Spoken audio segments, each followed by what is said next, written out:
My husband got my best friend pregnant while I was traveling and planning a surprise for him. But what I did afterward left everyone shocked. My name is Maya, and I need to tell you what happened when I came home early from what I thought was just another business trip. I had been married to David for 8 years, and my best friend Lisa had been part of our lives for even longer. I thought I knew these people better than I knew myself. I was wrong about everything. The conference in Denver ended 2 days early when the keynote speaker canceled due to illness. Instead of extending my stay like most attendees did, I decided to surprise David. We had been trying to have a baby for 3 years, and the stress was getting to both of us.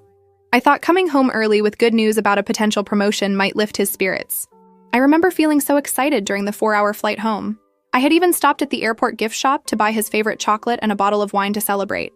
The taxi ride from the airport felt endless, and I kept checking my phone, resisting the urge to text him. I wanted it to be a complete surprise. When the taxi pulled up to our house on Maple Street, I noticed several cars in the driveway that I didn't recognize. David's Honda was there, along with Lisa's white sedan, but there were at least 4 other vehicles parked along the street. My first thought was that maybe David was having some kind of work gathering, though it seemed odd he hadn't mentioned it. I paid the driver and wheeled my suitcase up the front walkway, fishing for my keys. That's when I heard the laughter and voices coming from our backyard. The sound was festive, almost party-like. I felt a little flutter of anxiety in my stomach, but I pushed it aside. Maybe David was just having friends over to watch the game. I unlocked the front door and stepped inside, immediately noticing the smell of something delicious cooking.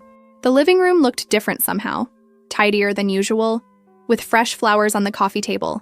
I could hear people talking and laughing in the kitchen and out on the back patio. Setting my suitcase by the stairs, I walked toward the kitchen, expecting to find David hosting some impromptu barbecue. But as I got closer, I heard something that made me freeze in the hallway. A woman's voice was saying something about nursery colors, and another voice mentioned baby names. My heart started beating faster. Were David's friends talking about someone else's baby? I took a few more steps and peeked around the corner into the kitchen. What I saw made my blood run cold. The entire kitchen was decorated with pale yellow and white streamers. There were balloons tied to chairs, and the counter was covered with wrapped gifts. A large cake sat in the center of the island with something written in flowing script that I couldn't quite make out from where I stood. But it was the banner stretched across the sliding door to the patio that made me feel like I was going to be sick. In cheerful yellow letters, it read, "Welcome, baby Thompson." Thompson was David's last name, our last name. I stood there for what felt like hours, but was probably only seconds, trying to process what I was seeing.